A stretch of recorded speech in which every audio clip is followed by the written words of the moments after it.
Senhor, fazei-me instrumento de vossa paz. Olá, saudações a todos. Estamos aqui mais uma vez reunidos para darmos continuidade às nossas doutrinárias em nossa querida COFA, Casa de Orações Francisco de Assis.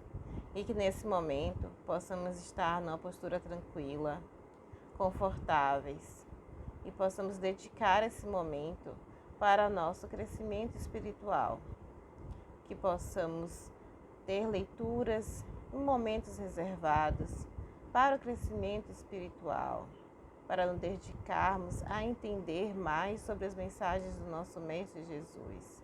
E dessa forma possamos cada vez mais ter posições mais assertivas e dessa forma agirmos como irmãos que somos todos nós.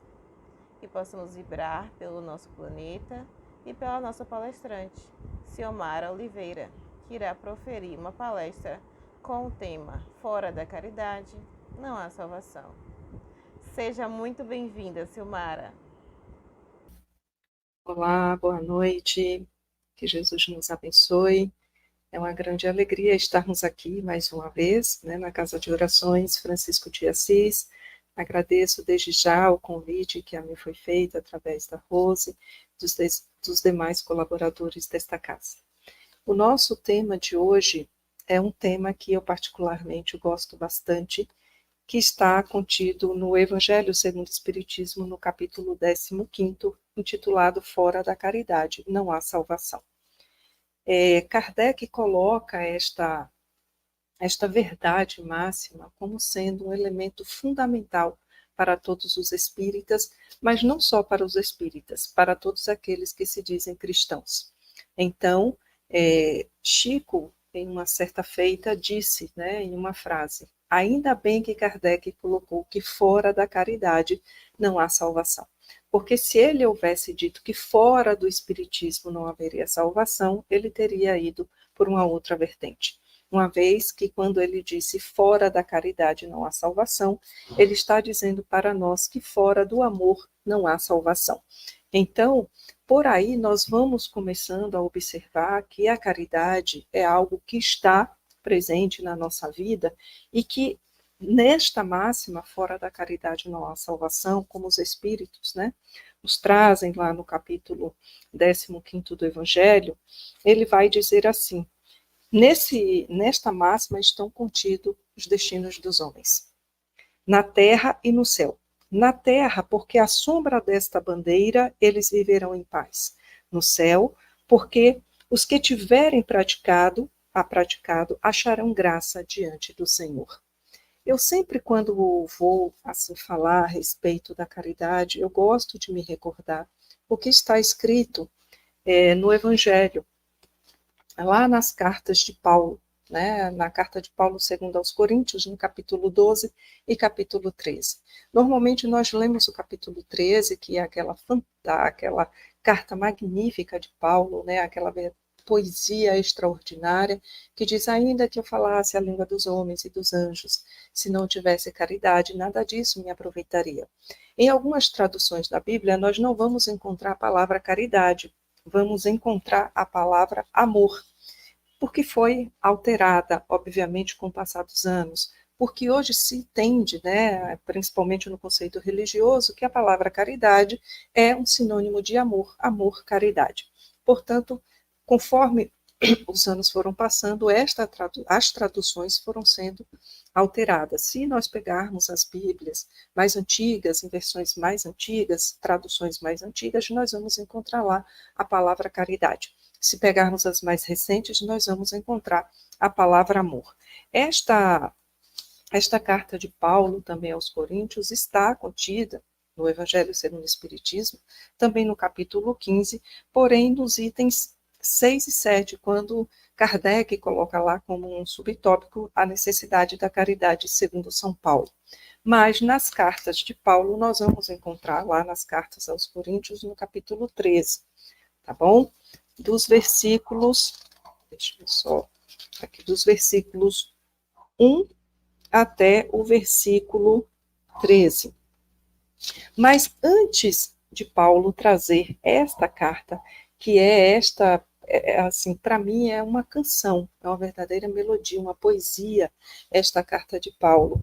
Mas um pouquinho antes, no capítulo 12, Paulo vai trazer para nós algo a respeito da unidade dos membros. O capítulo 12, em realidade, ele começa a conversar, ali respondendo algumas cartas, acerca da diversidade dos dons espirituais.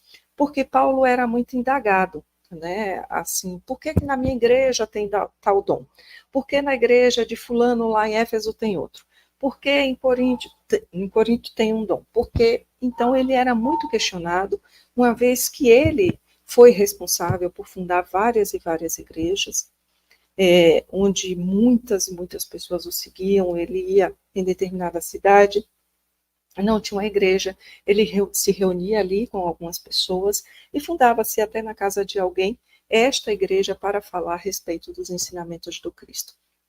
Deixava ali as histórias, os ensinamentos do mestre, tudo quanto ele aprendeu, os seus exemplos. Então ele era muito questionado. Como na época não tinha WhatsApp, né, não tinha internet, não tinha Wi-Fi, eles utilizavam as cartas para que essas informações fossem levadas de um lugar para outro. E Paulo recebe uma carta falando a respeito, questionando a respeito desses dons espirituais. Os dons espirituais, hoje, se nós fôssemos ver por uma questão de linguagem, poderíamos dizer que seriam os dons mediúnicos, né? A diversidade das mediunidades. Na época de Paulo, algumas igrejas tinham pessoas que tinham o dom das línguas, que falavam em outras línguas, como nós vimos que o que aconteceu no dia de Pentecoste, quando todos os apóstolos ali reunidos começaram a falar em línguas estranhas.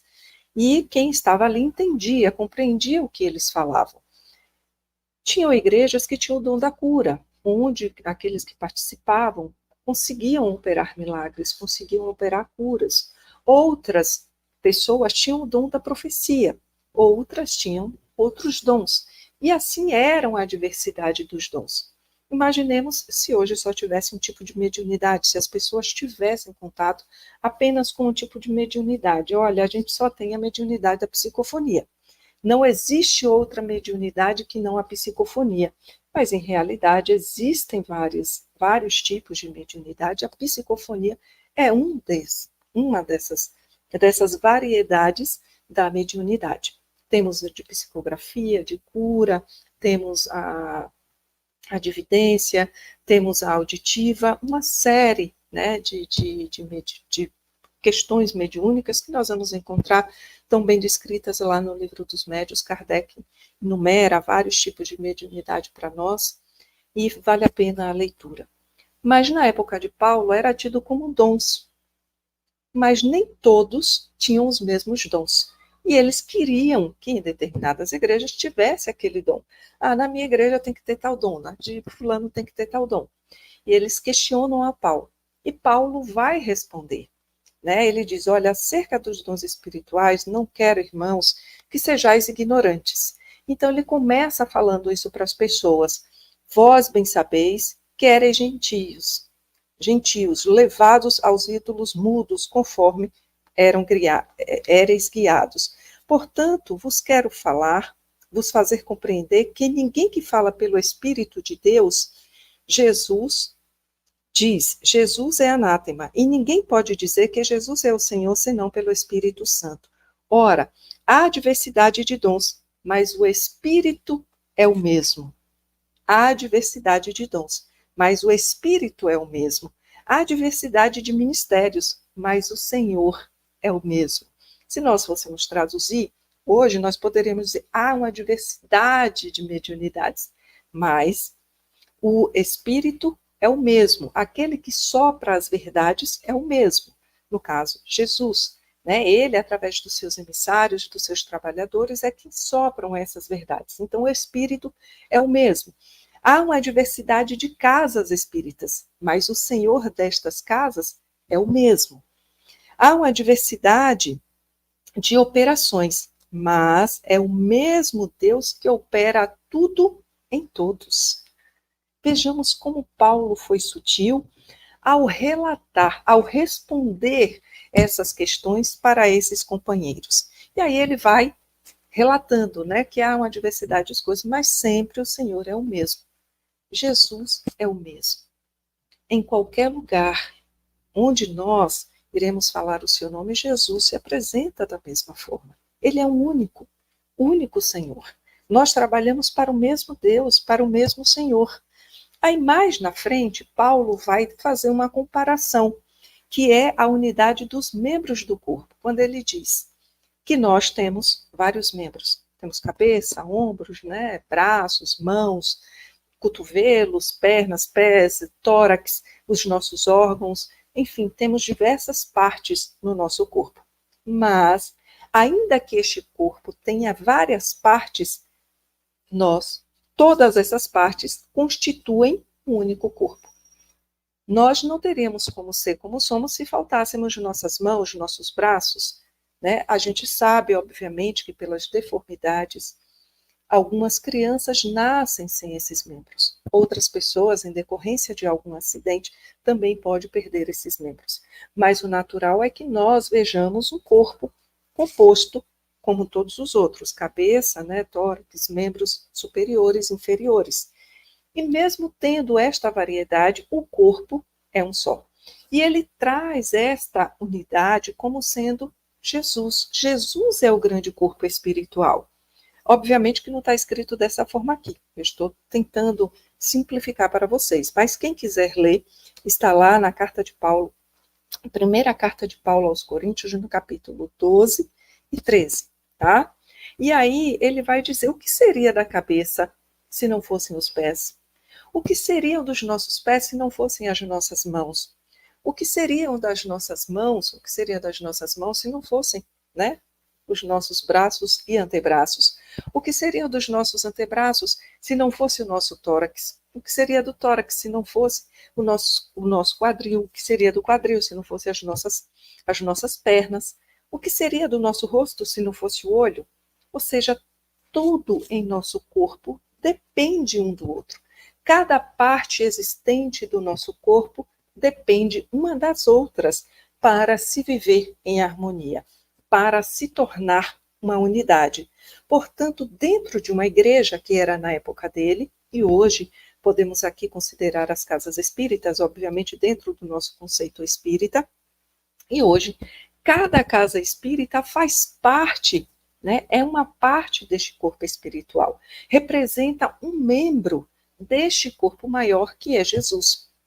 Nós somos pequenos pedaços, né, desse corpo que, juntando todas essas casas espíritas, iremos formar uma unidade maior, digamos que uma federativa, como é a Federação Baiana, né, a Federação Espírita Baiana. Mas nós vamos, obviamente, buscar, mas a minha casa, ela tem que funcionar sozinha. Todas as casas funcionam sozinhas, mas essas partes fazem parte de um todo. Jesus é este todo. Se nós quebrarmos este vínculo entre um membro e outro, este membro que foi tirado, ele perde a sua função. Se você tira uma mão do corpo de uma pessoa, obviamente que essa mão se torna uma mão morta. Ela não tem depois qualquer utilidade, até mesmo por conta da falta de circulação sanguínea, ela vai entrar num processo de decomposição. Então, ela não teria serventia. Portanto, todas essas partes precisam estar juntas. Todas essas partes são extremamente necessárias. Todas as casas espíritas são extremamente necessárias porque cada uma tem a sua função. O que seria do Videira de Luz sem a Casa de Orações Francisco de Assis? O que seria da Casa de Orações Francisco de Assis se não fosse a Federação Espírita Baiana, né? Então, o que seria de todas as outras as casas se não existissem aquelas que pudessem dar o suporte?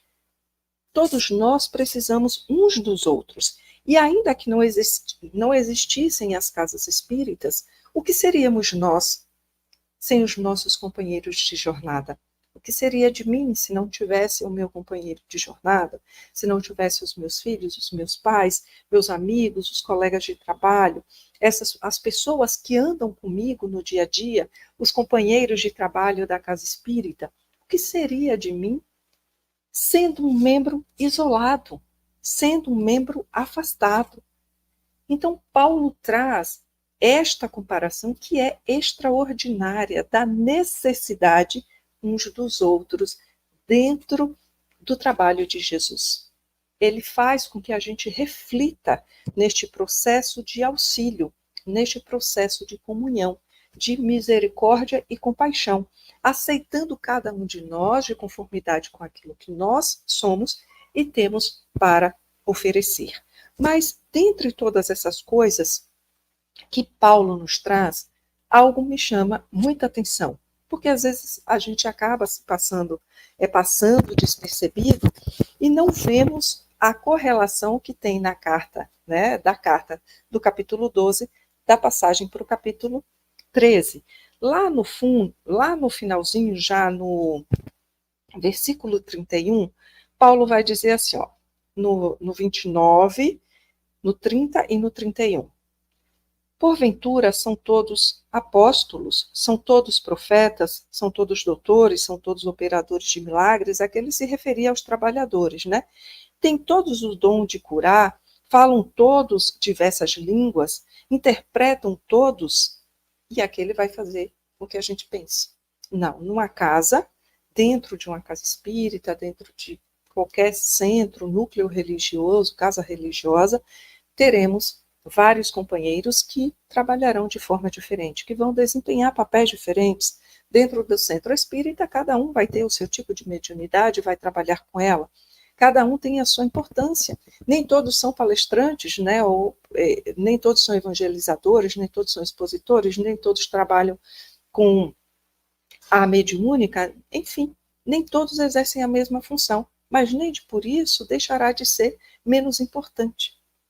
Nem por isso o fará tal tarefa mais importante, porque todos fazem parte deste corpo espiritual que é Jesus.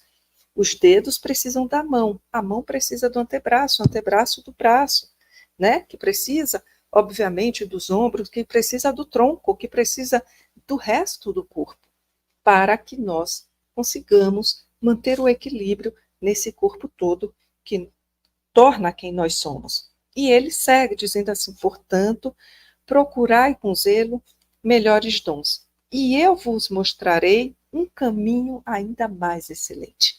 E é aqui que, para mim, assim, é o ápice dessa passagem do capítulo 12 para o capítulo 13, que ele vai dizer assim, olha, e eu vos mostrarei um caminho ainda mais excelente.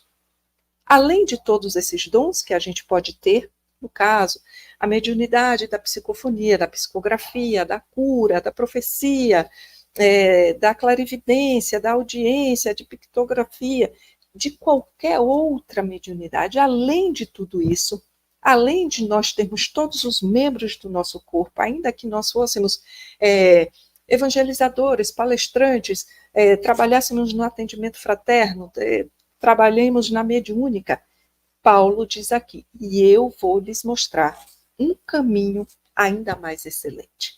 E ele vem logo em seguida trazendo esta maravilha, este poema que é a suprema excelência do amor ou da caridade.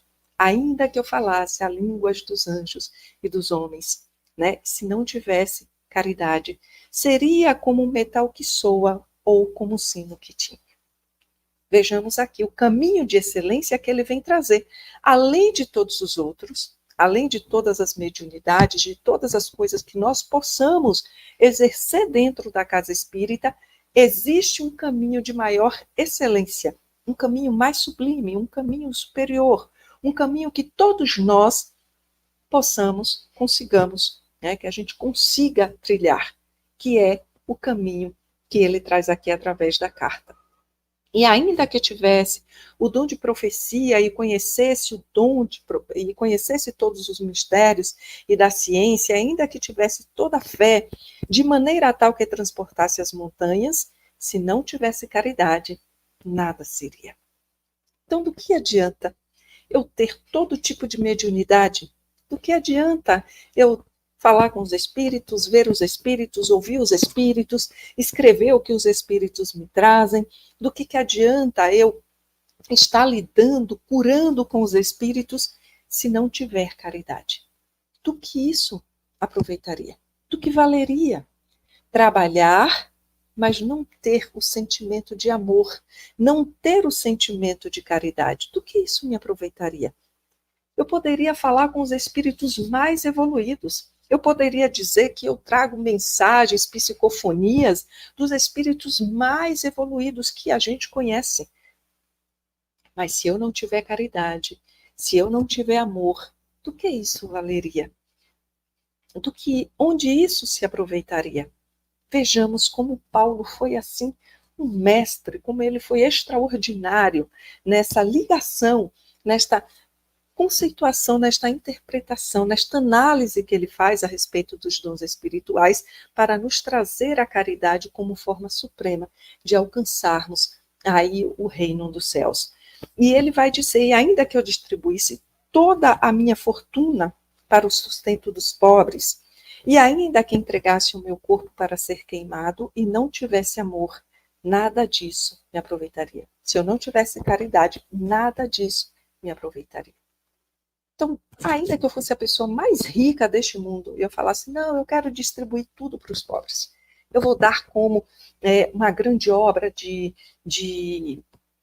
assistência, eu quero fazer essa doação, mas se eu não doasse com amor e com caridade, nada disso teria valor. Seria apenas para envaidecer o meu ego, para mostrar que eu posso, que eu sou superior, quando em realidade, nada disso para Deus seria proveitoso se eu tivesse uma intenção contrária que não o amor e a caridade. O amor ou a caridade é sofredora, é benigna, não é invejoso, não trata com leviandade, não se ensoberbece, não se porta com a indecência, não busca os seus interesses, não se irrita, não suspeita mal, não folga com a injustiça, mas folga com a verdade. Tudo sofre, tudo crê, tudo espera, tudo suporta. A caridade nunca falha, mas havendo profecias, serão aniquiladas. Havendo línguas, cessarão. Havendo ciência, desaparecerá. Porque em parte conhecemos e em parte profetizamos. Mas quando vier o que é perfeito, então o que é em parte será aniquilado. Olha que coisa extraordinária. Então, quando nós conhecermos, quando vier o que é perfeito, quando nós tivermos esta capacidade de entender a perfeição de Deus, quando já estivermos no processo evolutivo, que a nossa mente se amplie para as verdades do Senhor, então o que é em parte deixará de existir para que a gente consiga ver o tudo. Olha que coisa extraordinária. E ele diz que o amor e a caridade não folga com a injustiça, mas folga com a verdade, se anima com a verdade. O amor tudo sofre, a caridade tudo tolera, né? Tudo espera. Vejamos que coisa linda que ele traz para a gente. Então não adianta que eu tenha tudo, que o centro que eu trabalhe tenha um trabalho de cura extraordinário. Nossa, vão mais de 300 pessoas lá no centro, porque a gente trabalha com cura, e isso é algo fantástico e que não sei o quê. Mas se nós não exercitarmos o que ele nos traz aqui, do que se aproveitaria? Para quem nós estamos trabalhando? Para quem nós estamos trabalhando? E aí ele segue, mas quando eu era menino, falava como menino, sentia como menino, discorria como menino. Mas logo que cheguei a ser homem, acabei com as coisas de menino. Porque agora vemos por espelho em enigma, mas então veremos face a face. Agora conheço em parte, mas então conhecerei como também sou conhecido. Agora, pois, permanecem a fé, a esperança e a caridade, ou o amor. Estes três, ou estas três. Mas a maior dentre eles, ou destes três, é o amor ou a caridade. Então vejamos que coisa linda que Paulo traz para nós. Primeiro ele vem dar aquela resposta para as as questões, né, as inquirições, as perguntas dos seguidores daquelas pessoas que trabalhavam nas igrejas em relação aos dons. Ele vem fazendo uma comparação a respeito dos dons, da diversidade dos dons, que em todos os lugares haverão essas diversidades. Haverá esta necessidade da diversidade, porque é na diversidade que nós nos tornamos iguais, por incrível que pareça. Né? E me desculpe aí a redundância, mas é na diversidade que somos iguais. Porque se todos nós fôssemos iguais, sem haver a diversidade, imagine como seria esse mundo. Se só existissem pessoas que pensassem como eu, que agissem como eu, que fossem fisicamente como eu, imaginemos. Não teria o maravilhoso que é a vida, que é justamente sermos diferentes. E esta diferença nos tornam iguais. Essas diferenças é que faz com que a gente seja igual. Por mais, assim, vou usar aqui uma expressão mais do dia a dia, né? Desculpem a expressão, é isso, por mais louco que pareça, é a realidade. As nossas diferenças nos tornam iguais perante Deus, porque cada um tem um dom diferente para oferecer. Cada um tem algo de si para dar. Mas existe algo que vai nos tornar ainda mais iguais, é trilharmos no caminho do amor e da caridade. É praticarmos esta máxima como Kardec, o próprio Paulo, né, escreve lá no Evangelho segundo o Espiritismo, quando diz que fora da caridade não há salvação, quando ele nos traz que nós teremos os nossos destinos, nós estaremos com o nosso destino, digamos assim, na terra e nos céus, ganhos. Na terra, porque à sombra dessa bandeira nós viveremos em paz. E nos céus, porque os que estiverem praticado acharão graça diante do Senhor. A caridade nós podemos praticar de todas as formas. Não existe somente a caridade material. Ah, Silmara, mas eu não tenho dinheiro para poder doar para as pessoas. Eu não tenho dinheiro para comprar nada para ninguém, porque eu também passo necessidades, eu também passo provação. Nós vamos ver aqui no próprio Evangelho falando a respeito da caridade material e a caridade moral. Não é somente dar para as pessoas um pão, uma roupa, um sapato, dar uma casa, enfim, dar algo de material. Mas é dar algo moral, algo de nós mesmos. Isto é fundamental. É por isso que Paulo coloca aqui que não importa o que tenhamos. Se eu não conseguir dar quem eu sou, o que eu tenho no meu coração, e aí Jesus vai dizer, a tua boca fala do que o teu coração está cheio. Onde está o teu tesouro, ali está o teu coração. Porque não adianta eu querer dar algo de superficial se eu não consigo dar o que está aqui dentro.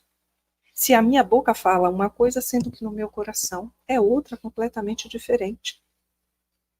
Por isso Paulo diz, então agora que vocês entendem que existe uma diversidade de dons, existe uma diversidade de coisas dentro de uma casa, eu vou mostrar para vocês que além dessa diversidade de dons, né, existe um caminho mais excelente, um caminho que é melhor, que é o caminho do amor, que é o caminho da caridade. E no Evangelho ele vem falando para nós, né, o Espiritismo não poderia provar melhor a sua origem do que apresentando-a como regra, pois ela é o reflexo do mais puro cristianismo, a caridade. Sem caridade, o que nós somos? Sem praticarmos a caridade, o que nós podemos almejar, o que nós podemos desejar?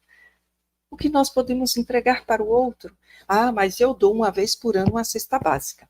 Ah, mas eu pego as minhas roupas velhas e dou para as pessoas.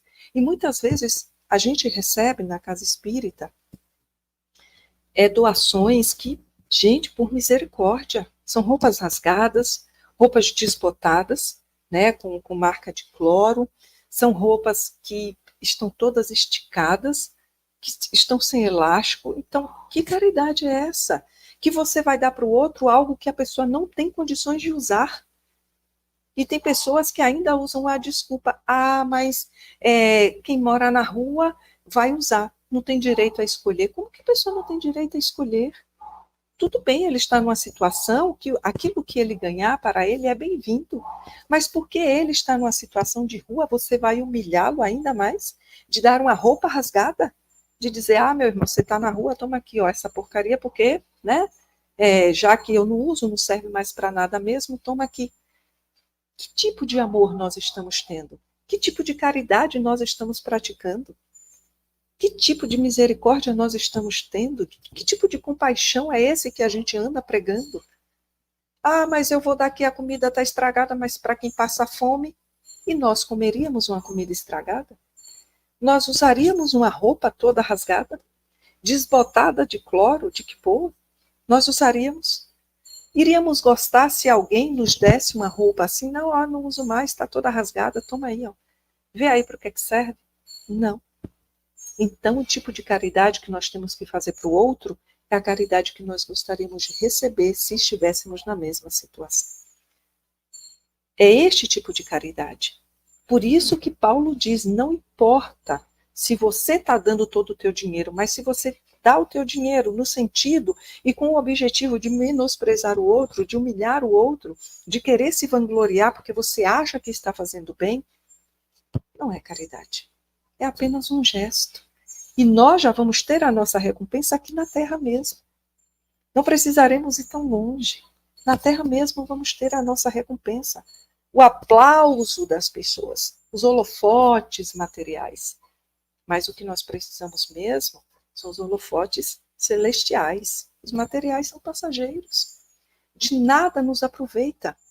Porque na vida espiritual, que é material, para nós, não tem qualquer tipo de proveito.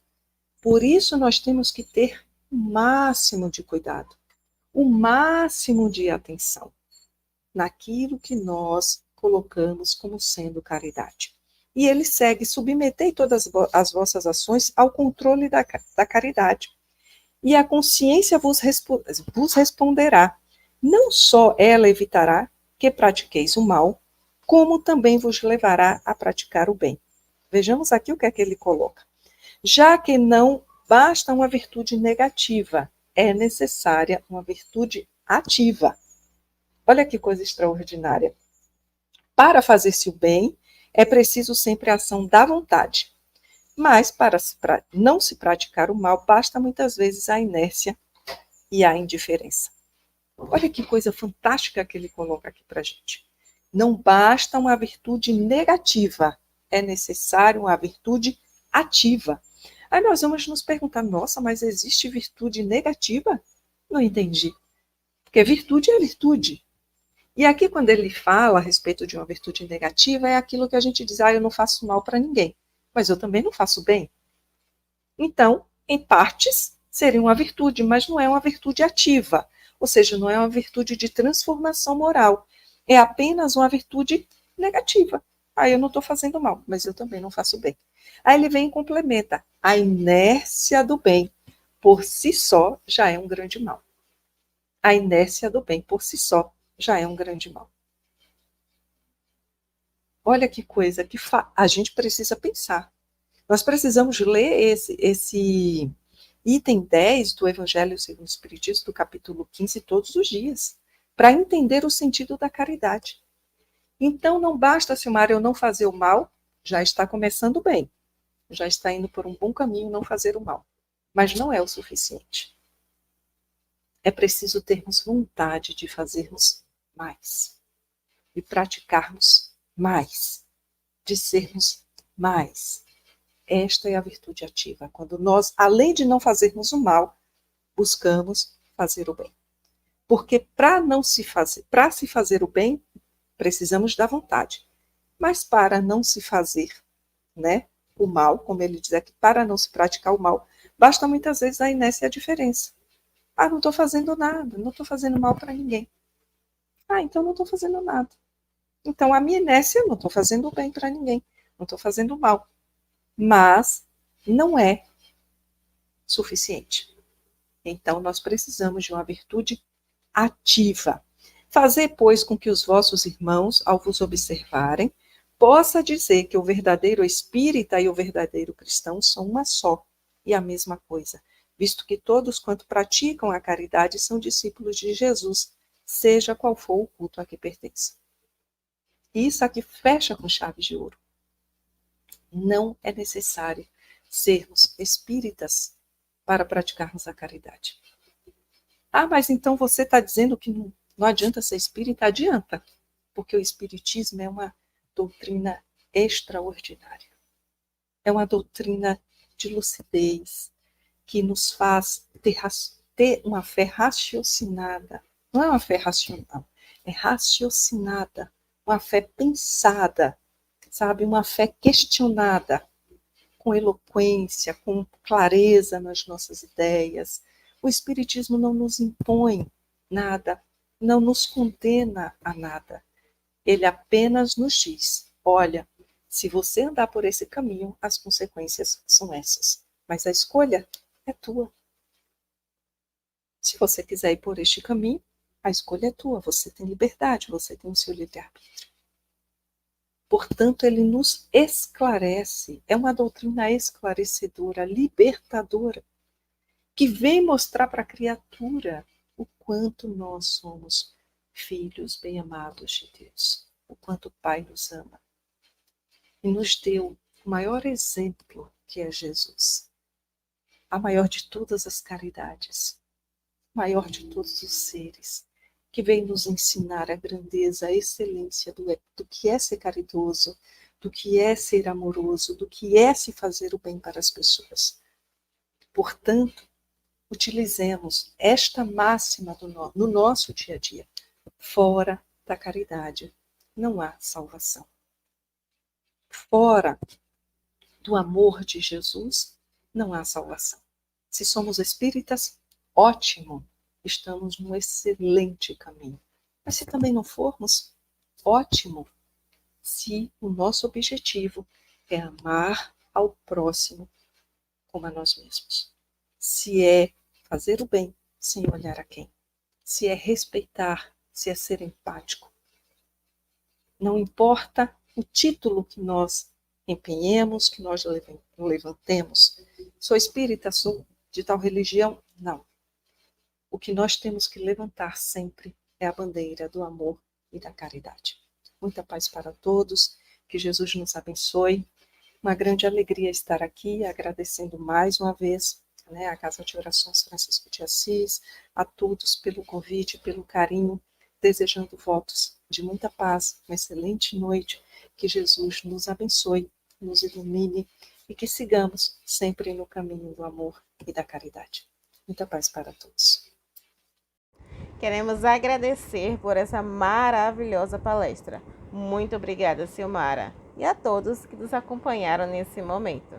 Não esqueçam de curtir e compartilhar essa palestra para que ela alcance cada vez mais pessoas. Possamos dessa forma auxiliá-las a compreender um pouco mais do nosso querido Evangelho e das nossas leituras edificantes do nosso Espiritismo. Muito obrigada a todos e até a nossa próxima palestra.